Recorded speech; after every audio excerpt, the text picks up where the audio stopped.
tram.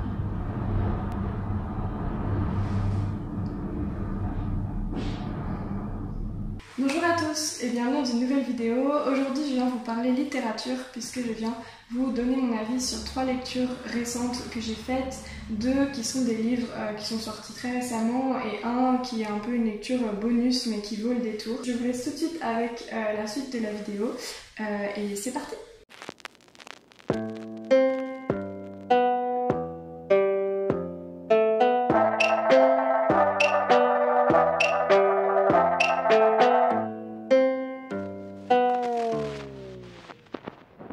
Alors le premier livre dont je voudrais vous parler, c'est Le syndrome du spaghetti de Mary Varey, qui est sorti je crois en 2020 et publié aux éditions Pocket Jeunesse.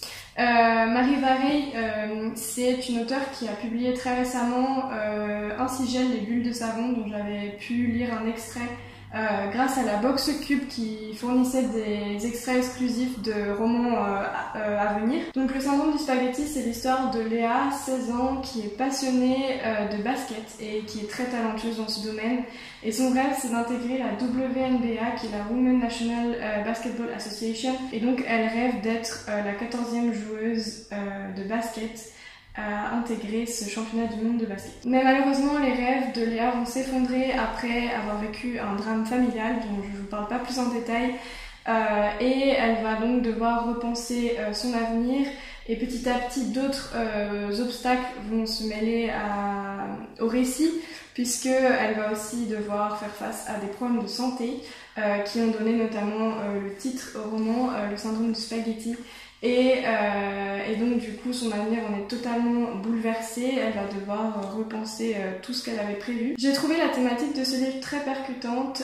Si comment vous n'aviez pas lu de résumé avant de le lire et si vous regardez cet avis alors que vous avez déjà lu le livre, peut-être que comme moi en lisant ce récit vous êtes retrouvé percuté d'un seul coup à l'annonce du drame.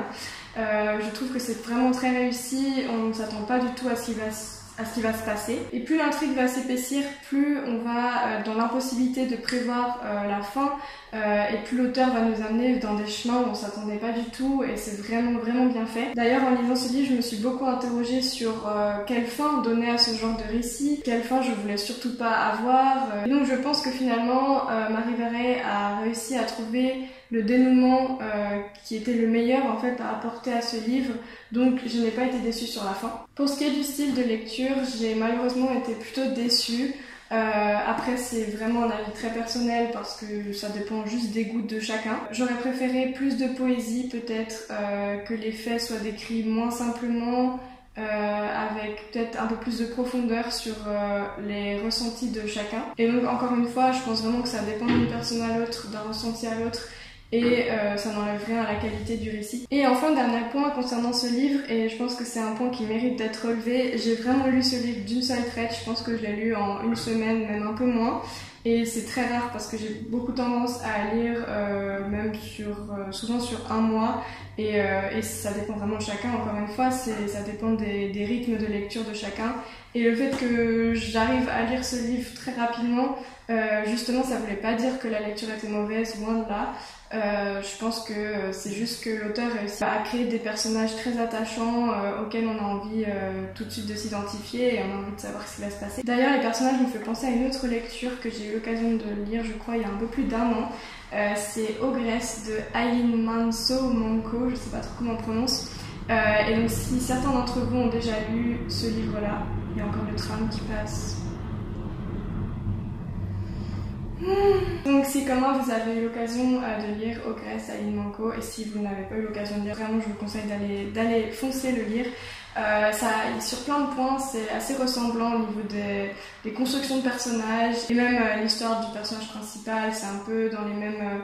je trouve que c'était construit un peu de la même manière. Et donc maintenant on passe à la deuxième lecture que je n'ai malheureusement pas avec moi, donc je vais vous mettre une couverture qui va s'afficher à l'écran. C'est un livre qui s'appelle Et ils meurent tous les deux à la fin de Adam Silvera qui a été publié en 2018 aux éditions R Jeunes Adultes si je ne me trompe pas. Dans ce livre on va suivre 2 garçons qui ont je crois entre 17 et 18 ans et qui évoluent dans un monde qui est presque similaire au nôtre, à la seule différence qu'il existe une organisation qui s'appelle Death Caste et qui est une organisation qui permet de prédire la mort des êtres humains au maximum 24 heures en avance. Donc chaque être humain va recevoir un appel donc à la fin de sa vie qui va lui annoncer qu'il a au plus 24 heures à vivre, si ce n'est moins. Il peut avoir encore 10 minutes, 4 heures à vivre, ça dépend des personnes. Et donc il est amené à vivre ce qu'on appelle son jour final. Donc vous l'avez compris, le livre va raconter l'histoire de deux jeunes garçons qui vont recevoir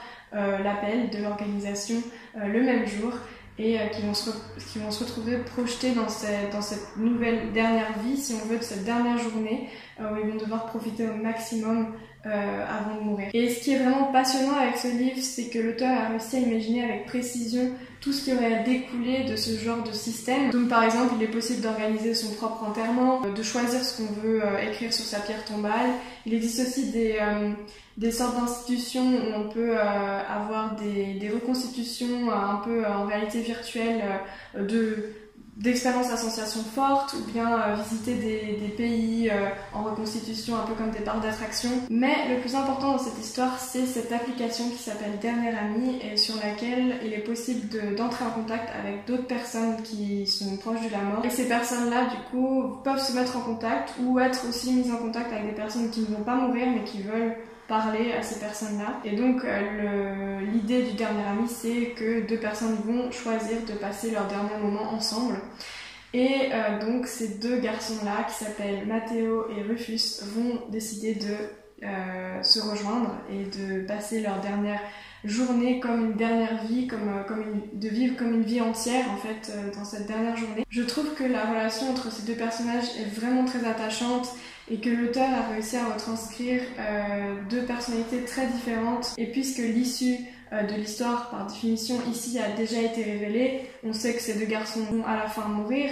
Je trouve que Adam Silvera a réussi à trouver d'autres choses qui peuvent nous mettre en haleine. Et ici, en fait, la situation est un peu inversée puisque on a déjà l'issue du récit, on est déjà spoilé entre guillemets, mais on arrive quand même à être tenu en haleine sur qu'est-ce qui va se passer ensuite, et comment ces deux jeunes garçons vont réussir à occuper leur journée, et on en vient même à espérer à la fin qu'ils vont finalement pas mourir. Pourtant, la fin reste très brutale et très touchante, très triste. L'auteur, néanmoins, a réussi à écrire ce livre qui parle essentiellement de la mort. Il réussit à l'écrire, à donner ce récit avec humour et avec une certaine délicatesse. Le rythme du récit aussi est très dynamique et la structure prend la forme de sortes de passages de paroles ou passages de pensée au cours desquels on va suivre la vie de ces deux jeunes garçons, mais aussi d'autres personnages qui au cours de ces 24 heures vont se croiser ou se rencontrer. Et ce qui est vraiment très beau avec ce livre, c'est qu'on aimerait que en fait,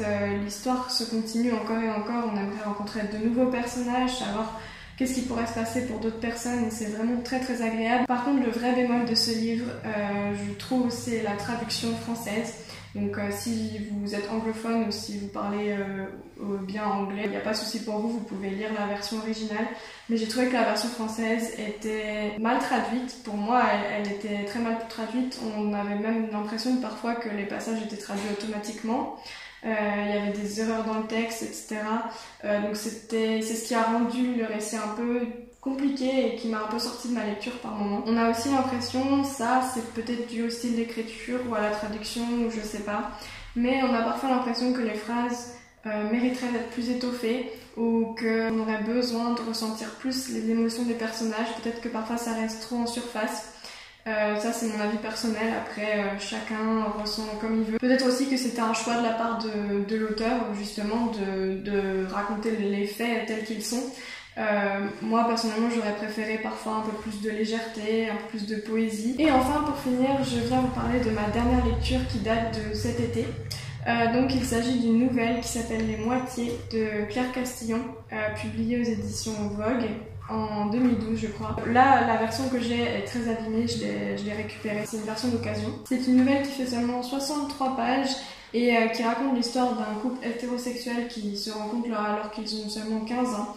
et qui vont vivre une histoire d'amour qui va perdurer dans le temps. Et leur amour semble si passionnel qu'ils sont appelés par leur entourage les lacets. Ils deviennent donc inséparables et finissent par partager chaque étape de leur vie depuis qu'ils ont 15 ans en excluant un peu tout le reste, tout ce qui est famille, amis. Donc petit à petit, l'image de ce couple parfait aux yeux des autres commence à avoir ses propres problèmes qui vont arriver, qui sont des problèmes qui vont rester très implicites puisque en apparence tout va bien. Pour résumer un peu, je pense qu'on pourrait parler d'une immense lassitude. Ce récit est vraiment le récit d'une grande lassitude dans un couple qui n'a peut-être pas eu le temps d'apprendre à s'aimer soi-même. Alors je suis désolée, la caméra vient de se couper, il n'y avait plus de batterie.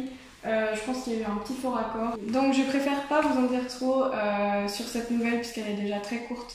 Mais ce qu'il faut que vous reteniez, c'est que c'est une nouvelle qui est, je trouve, trop peu connue et qui mérite vraiment la lecture. En plus, comme elle est très courte, c'est très facile à lire, ça se lit vraiment, je crois que je l'ai lu en 2 jours. Et elle est tellement bien écrite, elle est pleine de poésie, pleine de légèreté, de douceur. Et il y a de très belles images qui sont mentionnées dedans. Et voilà pour ces 3 lectures, j'espère que la vidéo vous aura plu. Je vous prépare d'autres avis de lecture très bientôt. Et en attendant, je vous dis à la semaine prochaine puisque maintenant je fais une vidéo par semaine. Donc je vous dis à dimanche prochain. Bye!